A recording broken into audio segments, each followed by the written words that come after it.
I want you to join in this chant. Say it 3 times. Forward together, backwards never. Forward together, backwards never. Forward together, backwards never. Forward together, backwards never.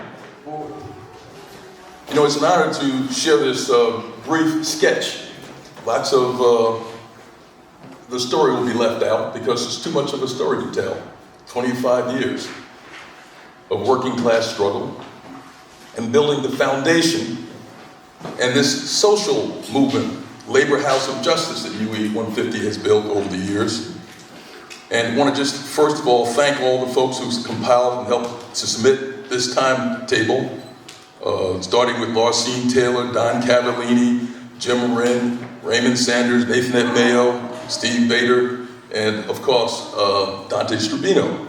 And I want to thank all of those who put that time capsule together. When you leave out of here, make sure you get time to go into the second room on the left. It's like going into a time machine with the photographs and the narratives and flyers and that timetable. Please take time. Folks have always asked us, what has this union achieved?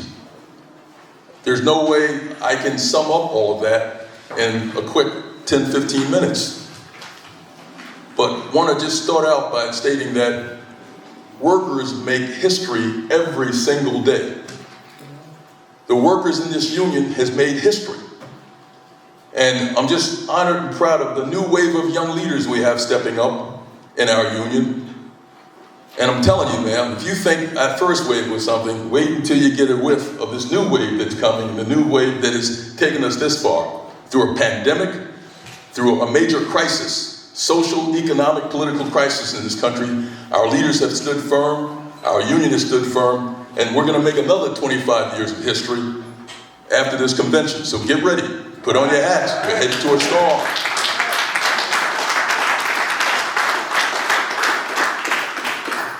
I want to state that laying a strong foundation for this union was very important. And some of those folks, and I look at you in your eyes, the Jim Wrens, the Don Cavallinis, and Nathan Mayos, and the many others who began building this union way before we affiliated with UE150. I want to state that this was all driven by volunteer worker activists on the front line. Some were veteran political cadre from other political formations. And we had to pull them together so we can all work together to try to start building the foundation for what we have here today. So I want to just briefly hit this up because I want to really try to save some time. And please go in your packet and pull out that sheet. It doesn't look as big as mine. That's because I have some visual problems here at age 71. But make sure you pull out that sheet that says 25 years of working class struggle so we can really run through this fairly quickly. Laying a strong foundation. That's where it starts. December 1982, major struggle. Kmart Workers for Justice in Rocky Mount.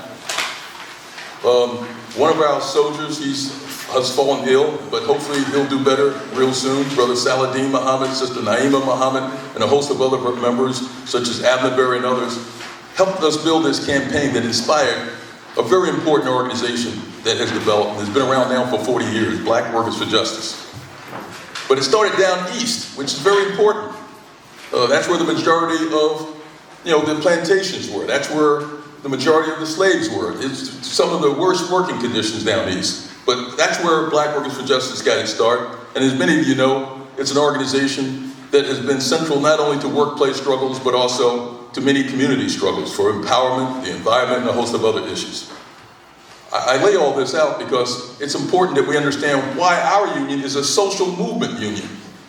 We're a social justice union. We're not just a workplace organization. Our union has taken on many other struggles inside. So just want to state that way back in 1982-83, I know Black Workers for Justice asked a couple of us to start boring in, or they call it salting, getting into these public sector workers' workplaces. So we could start building, a public sector movement.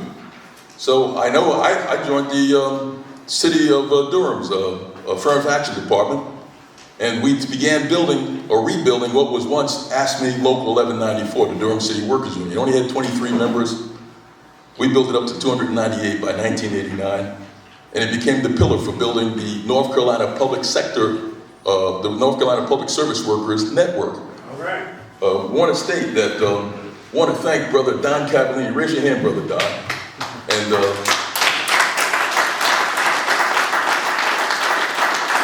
been one of the anchors, and many others. There's just too many to mention, but you know who you are. And it was very important, very important. But we built that cadre by building a campaign around a Dr. King Day, fighting for a King holiday. We did it over at Consolidated Diesel, where Brother Jim ran. Raise your hand, Brother Jim. All people acknowledge these veterans. Talk with them. And we won these holidays. Raise your hand. All the folks who worked on that campaign for the King holiday. Also, we began building into the workers, various city workers, Durham, Raleigh. All these workers, way back in the 80s, we were fighting for a King holiday. This began to build a core of worker activists that later on began to build the North Carolina Public Service Workers Organization. We needed cadre, we needed worker activists. And don't forget, all volunteer driven. This was not based on any professional staff coming in from an international union. This is very important to acknowledge that this was building the foundation for what kind of union we are today. And I'm going to remind you, sometimes we start screaming, we need more staff, we need more staff.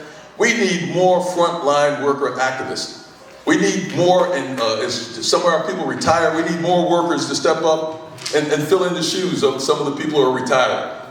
And we're not going to get 22 activists like some of these big international unions. We're going to have to continue to count on building frontline worker activists, frontline cadre, to take on this particular challenge that we have. But want to quickly jump to the Pitt County School Bus Drivers Safety Club. Very instrumental, because some of those bus drivers are here today that are still trying to rebuild the bus safety down in Pitt County. I want to acknowledge the workers down at ECU. We got a new person, a member of Black Race for Justice, who's going to try to help us revitalize it. Raise your hand, Brother Jamo Amire. Going to help us try to revitalize that ECU chapter. And also it consisted of, as you know, Durham, Raleigh, at that time Asheville, and also Charlotte. We were working in Charlotte way back in the 1980s and 1990s. A fallen hero of ours, Brother Jim Grant, used to help us go way down there to help flyer some of these workplaces. So as we move forward with these, building this North Carolina Public Service Workers sector of our union, we had assemblies. We had one in 1990, one in 1991, and a third one in 1993. Can you believe 300 to 400 people met at North Carolina Central University during our third Public Sector Workers Assembly? That was in 1993, January 9th, matter of fact.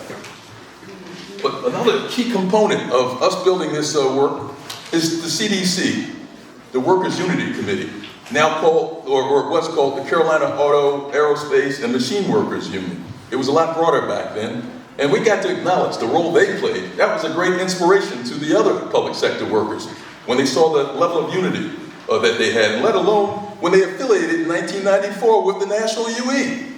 This was our first chance to really get to know what kind of union UE was. Because believe it or not, our campaigns led to a total of 400, 500 workers looking for a union. We used this campaign that Black Race for Justice started called the Workers Want Fairness Campaign to build workplace committees. We had a tour.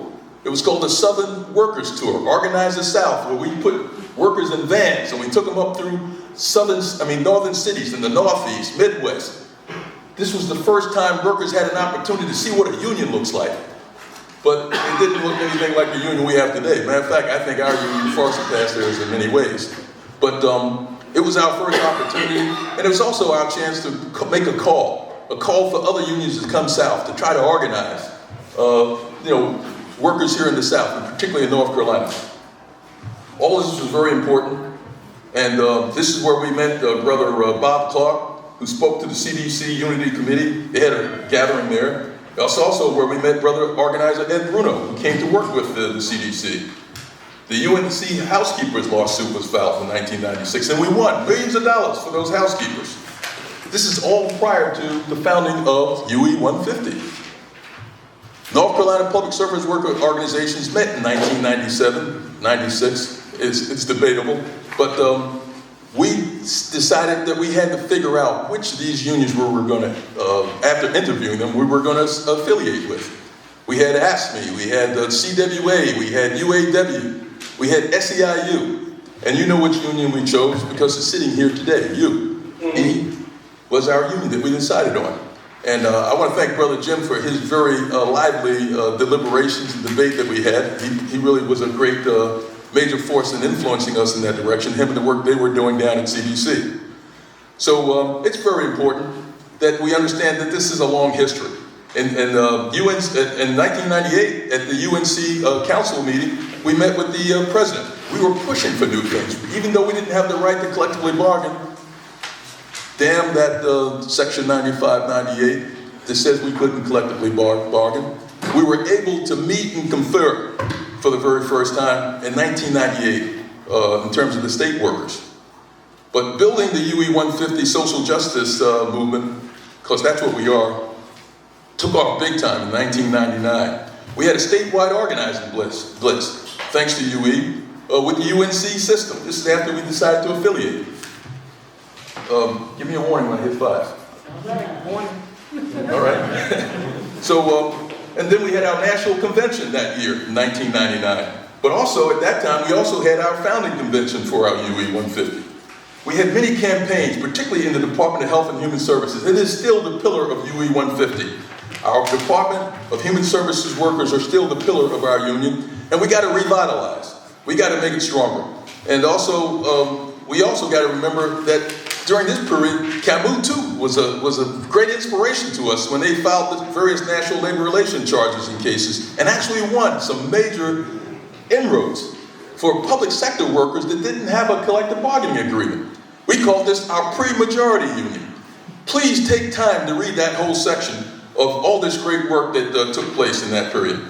In 2002, we also had a state of emergency campaign with the DHS Council when they formed, and made major inroads. They even developed in 2003 the Workers' Fairness Campaign, which began to target the state budget cuts. In 2004, the International Worker Justice Campaign was formed to repeal Section 9598, which tried to deny us our collective bargaining rights, which is an internationally recognized human right. I want to continue, and I want to try to push this to some closure. We had a series of public hearings, starting in Greensboro, Goldsboro, Raleigh, Charlotte, all over. We circulated these public hearings. We convened a major hearing with international jurors from around the world. They came from 8, 9 different countries: Nigeria, Australia, Sweden. They came in from all over. And guess what we found after they did completed their hearing and looked at all the testimony?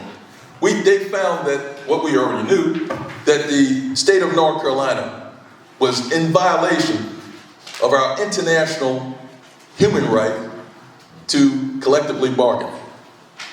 They were interfering with our right to have an effective union. Keep in mind, all rights are not granted by this particular government. That doesn't mean we still can't fight for them. We'll talk more about that in my workshop that we'll be doing on workers' rights. Building solidarity in 2007 was a really phenomenal piece of work that we were engaged in. The historic Thousands on Jones Street March and Rally. We participated in every single one. Matter of fact, we were in the founding meeting with William Barber and the NWCP. We were in the founding meetings of that. Most unions did not want to step up to be a part of that social justice movement. Also, the Mental Health Workers' Bill of Rights campaign was launched in 2008. Again, winning more inroads for our union. We continue our coalition building with labor, faith, civil rights organizations in defense of the public sector, and also the historic Thousands on Jones Street. We began, trying to develop a Southern Workers' School. We participated in all these activities. More importantly, what took off in Raleigh with the Raleigh City Sanitation strike in 2006 was phenomenal. It spurred strikes in Durham with our Durham City Workers Union. It spurred even a strike in Greenville where we weren't that well organized. And Sister Shaki Bente, Saladin, and brother Don Cavallini all helped us try to at least put a little fight in that effort down there, because there's not as many unions down east as there are in the other parts of our state. But in 2012, we had the founding of the Southern Workers Assembly. This is still a work in progress. But it was important to unite workers from 9 other southern states to see what we had in common as we tried to build a campaign and start building towards some sort of Southern Workers Congress. We participated in every single Moral Monday. Matter of fact, who was arrested in that mix there? Other than Ajamo Dillahunt over there, myself and Larcene and Schaff and a host of other folks. We participated. We were some of the first unions to say that we're gonna fight this fight all the way in terms of challenging that state legislature. But more importantly, though, I think, is the win of $15 minimum wage for all state workers. We joined the SEIU campaign. We were always trying to find ways to build solidarity with other unions, the rest of the community. I want to thank us for having the wisdom to do that, because we were able to win $15 also in various other city governments, state government. And as I come to the last couple of pages, another high point has been the Safe Jobs, Save Lives campaign. We took that on. No one was taking it on. Our union got that rocking. And we turned it into a statewide campaign, a Southern-wide campaign through the Southern Workers Assembly. 2 more pages. And in 2019, Durham City Workers Union won its $15 minimum wage for part-time workers even, and a step plan. And not to mention all the gains that Sister Sakia mentioned. I'm not going to repeat them this past year, because we're in the 2020 already.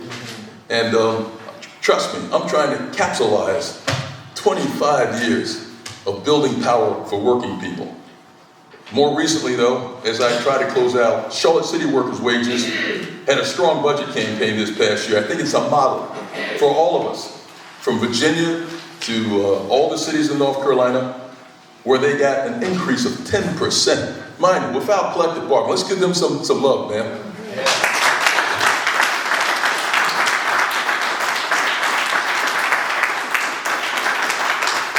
In closing, one thing I love about our union is we take our resolutions that we discuss and debate on the national floor of our national union conventions, and we take it back to our members. We voted at our last state convention that we were going to fight that fight to get those police straight up in our community, man. And honored to have this relationship that we're building with Refund Raleigh Freedom Committee. Can you stand again, brother? He's one of the leaders, Brother Ajamo Amira. He's one of the leaders that we've been working with. Worked with Sonny, worked with my son, and many others who are part of that whole fight. And also, we have to continue to build another 25 years of making history for workers here in North Carolina, for workers in the South, and for our union. And we got to continue to understand that we got to develop more frontline worker activists. We got to develop them into long-term cadre. And that's who some of these political folks are, man. They're cadre. They've been around for 20, 30, 40 years. And half of them, still not half, at least some of us are ill, some of us have passed on. And I don't know if you want me to acknowledge them now, the ones that have passed, or if you want to save that for the song that Nathan that's going to do later. We'll save it. We'll save it for later? Yes. All right. So, your charge. We got to ask ourselves, are we getting ready for the next 25 years? Are we building new leaders? Are we sticking around like Jim Wren, myself, and Don, trying to bring some of the older leaders? We're still trying to bring the other young leaders forward. They're out there. And let's remember, forward together, backward never. Forward together, backward never. Forward together, backward never. All right, thank you.